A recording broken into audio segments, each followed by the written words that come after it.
Everybody, back here with Zach Gulley in the gym, and we're going to talk about some movements and stretches we can do to make a more powerful wind-up or turn in the backswing. So what are the main movements we're looking for just in general globally with your body in order to create a good turn?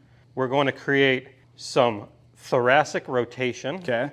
coupled with some left bend in the thoracic region. We're going to have some protraction of the lead shoulder and some retraction of the trail shoulder blade. Okay. So I would say those are the main things we're going to see. So walk through that again. I'm gonna stop you halfway through each time. So do the first one. So thoracic rotation. Okay. So turning here, we got obliques working. We've got lats that are being influenced. So two different muscle groups that are important for mobility of this part. Now keep going. This is just talking upper half because the lower half's doing some stuff too. The internal rotation in the hip. Sure. So now we've also got some leftward bending of the thoracic. Okay. Okay. And then, you need to stop me there? No, give me the protraction left shoulder. So then we've got some protraction left shoulder. So we've got some muscles on the back side of your shoulder, rhomboids, mid-trap, lower trap, and then the posterior capsule of the shoulder. Those are main components of this part. And then we've got some retraction in the trail shoulder blade. Okay, on the retraction part, we've got activation of tissue on the same part of the shoulder blade, mid-trap, rhomboid, lower trap. But also, we've got a chest muscle that needs to be loose. So there's some muscles that are important. That's all I'm trying to show. Okay. Is there's muscles important that we need to probably warm up and make sure are working okay. Okay. So now we know that those are the components. How do we do it? Where do we go? Yeah. Okay. So this is more of the fun part. We got to get some turning happening, one section at a time, rather than trying to blend them all together. Some turns where maybe you've got a stick and you're creating torso separation, so we can work those obliques and lats creating length. You could do something like that with holding onto a golf cart where you're trying to create some separation or turn or a stretch on those same tissues. That's one that's good because most of us ride when we play. So yes, we got a golf cart. Yeah, I've seen Padraig actually use that exact exercise many times. He demonstrated how you can kind of create that torso pelvic separation. Yeah, I like that a lot. And another one you might have seen is doing something like this where you got arm up on the golf cart and you're reaching under and opening up. It's another great exercise for lats and obliques. So all those are good for that specific component. If we're going to go to the back side of your shoulder blade, one that I like to do is using a golf club, let's say left hand palm up, right hand palm down, where you're turning this across. So it's And this is working posterior shoulder of your lead arm, which is what you need for width on the backswing. So that one's a great one to get arm to have better adduction across the body. And protraction. So the T-spine has a fair bit of different movements we need to. One is going to be the flexion of your spine forward. One is extension. You got side bend both ways, and we already did rotation. So we need to hit some components of that too.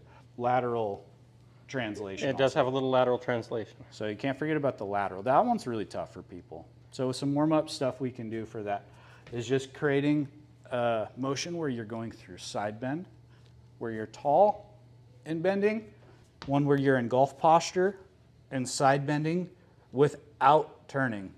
This one I find to be rather difficult for people once you start putting them on the incline of the golf swing. Is the patterning, singling out one pattern at a time becomes really tough. So you're going to see rotation with that. So that one could be a good one for you to do at home, even though it doesn't look like you're turning into your backswing. Yeah. And then that lateral translation one, I really like the exercise where you're sitting on a chair and you're translating. Yeah, so because that actually creates some side bending in itself. Yeah, so while the shoulders translate, there is a component of lateral bend that happens at the same time. So I like to do one that I call the Egyptian, where you reach in, turn in, and getting the hands to rotate down while you're going through that. We like to do it sitting too. So in the swing, as you turn it up, we found that little lateral move really facilitates a bigger turn to the top. So one thing I want to make sure everybody understands is when we're doing these movements, this is ribs up movements. Yeah. We're talking about how things move from here. We don't want to see that side bending happening from down lower in the chain. We want to see the side bending happening from higher up the chain. A really good exercise we do at our schools, we call it rowing or the swim move. And so we use a stick and we're rowing and we're feeling how your ribs are creating that bending. And that's all happening from well up the chain. And that's a really good one to train. Yeah, I like this because it starts to get your shoulder blades incorporated as well. Yeah, it's like the whole system's working in that motion.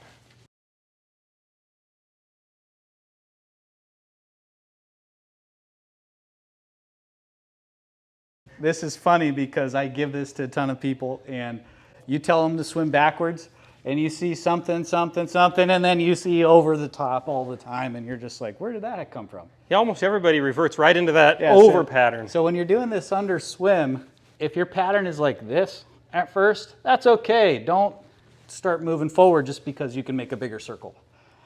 Keep swimming backwards, and then slowly over time, you'll start seeing this thing get really big. When it does, you're going to have the right amount of side bending and lateral movement that we need. So one thing I do a ton of, I use a hockey stick across the chest using these same patterns. Yeah, I like that. All these exercises are great.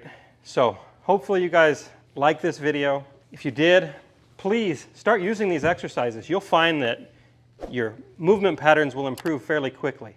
And come visit us at milolinesgolf.com where we can help you learn how to swing like an athlete.